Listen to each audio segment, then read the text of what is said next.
కృష్ణాంజలి గారు, ఆ ప్రశ్నలకి ప్రొఫెసర్ నాగేశ్వరరావు గారు సెంటర్ ఆఫ్ అట్రాక్షన్ గా మారారు. ఆయన చేసినటువంటి వ్యాఖ్యలేంటి, వైఎస్ జగన్మోహన్ రెడ్డి గారు వాటిని క్యారీ చేయవలసినటువంటి అవసరం ఆవశ్యకత ఏమేర్పడింది?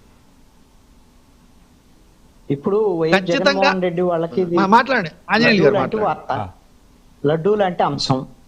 ఎందుకు అని అంటే జగన్మోహన్ రెడ్డిని అరెస్ట్ చేయడానికి నీకెందుకయ్యా ఈ సమస్యని పవన్ కళ్యాణ్ తో అమిత్ షా అన్నారు అనేటువంటి అంశాన్ని ప్రొఫెసర్ నాగేశ్వరరావు చెప్పారు. కాబట్టి వైఎస్ఆర్ కాంగ్రెస్ పార్టీకి ఇది కలిసి వచ్చినటువంటి అంశం కాబట్టి వాళ్ళు ప్రచారం చేసుకుంటున్నారు. అంటే అమిత్ షా మాకు అనుకూలంగా ఉన్నాడు అనేటువంటి విషయాన్ని వాళ్ళు ప్రచారం చేసుకుంటున్నారు.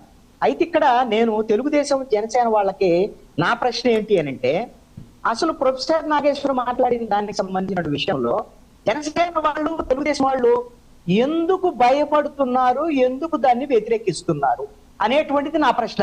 సజ్జా అజయ్ గారు తర్వాత చెప్తారు ఎలాగో, ఆయన చెప్పానంటే నేను ఒకటి ఏమడుగుతున్నా అంటే, ఇప్పుడు ప్రొఫెసర్ నాగేశ్వర్ ఏం చెప్పాడు, పవన్ కళ్యాణ్ వెళ్ళి అమిత్ షాని జగన్మోహన్ రెడ్డిని అరెస్ట్ చేయాలి అని అడిగారు అని. ఆయన చేయొద్దని చెప్తాడు, ఎలాగో అమిత్ షా చేయొద్దనే చెప్తాడు, అదే మనందరికి తెలుసు. కానీ ఎందుకు అడగకూడదని నేను అడుగుతున్నాను.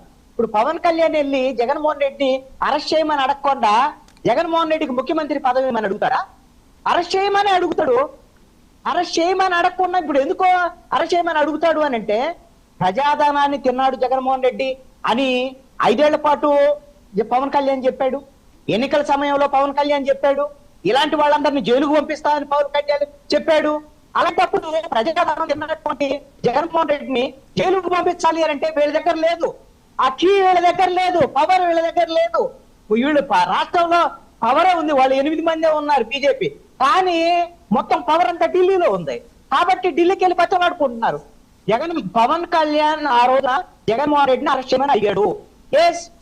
అడిగాడు అంటానికి ఇంతకన్నా నిదర్శనం కానీ 5 ఏళ్ళు ఈ విధంగా విమర్శించి అన్ని తిన్నాడు ఇన్ని తిన్నాడని ఎన్నికల సమయంలో విమర్శించి అరెస్ట్ చేస్తాం జైల్లో వేస్తామని అంత భీకరంగా మాట్లాడేటువంటి వాళ్ళు వెళ్ళి నువ్వు అక్కడ అయ్యావని అంటే వాళ్ళు ఎదురు అడగలేదు, నువ్వు భయపడుతున్నారు. ఎందుకు భయపడాలండి? అసలుకే జనసేన వాళ్ళు తెలుగుదేశం వాళ్ళు కూడా ఇదంతా ఏదో కుట్ర అది ఇదని అంటున్నారు తెలుగుదేశం వాళ్ళు.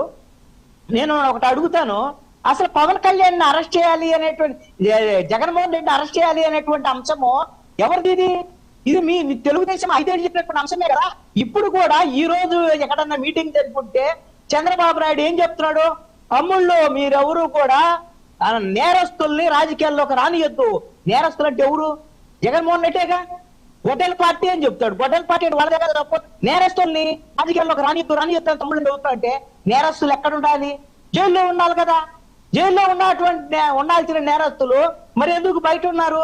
ఈ జైలుకు పంపించాల్సిన పాత్ర ఎవరిది, బాధ్యత ఎవరిది? చంద్రబాబు నాయుడుది, అదేవిధంగా ఆంధ్రప్రదేశ్ పోలీసులది, అదేవిధంగా డబుల్ ఇంజిన్ సర్కార్ కేంద్రంలో ఉంటే ప్రతి వాళ్ళది. అంటే మీరు జగన్మోహన్ అరెస్ట్ చేయాలి అనేటువంటిది మీరు ప్రజల కోసం, ప్రజలతో సొమ్ము తిన్నాడని కదా మీరు చెప్పింది. అరెస్ట్ చేస్తామని కదా మీరు హామీ ఇచ్చింది. అరెస్ట్ చేస్తామంటే కదా 164 సీట్లు ఇచ్చింది. ఇప్పుడు ప్రొఫెసర్ నాగేశ్వరరావు అరెస్ట్ చేయని అడిగారంటే వాళ్ళు ప్రొఫెసర్ నాగేశ్వర మీద మాట్లాడతారేంటండి? ప్రొఫెసర్ నాగేశ్వర మీద కేసు పెడతామంటారేంటి? నాకు అర్థం కాదు. జగన్మోహన్ రెడ్డి జైల్లో వేల్చినటువంటి బాధ్యత ఎవరిది?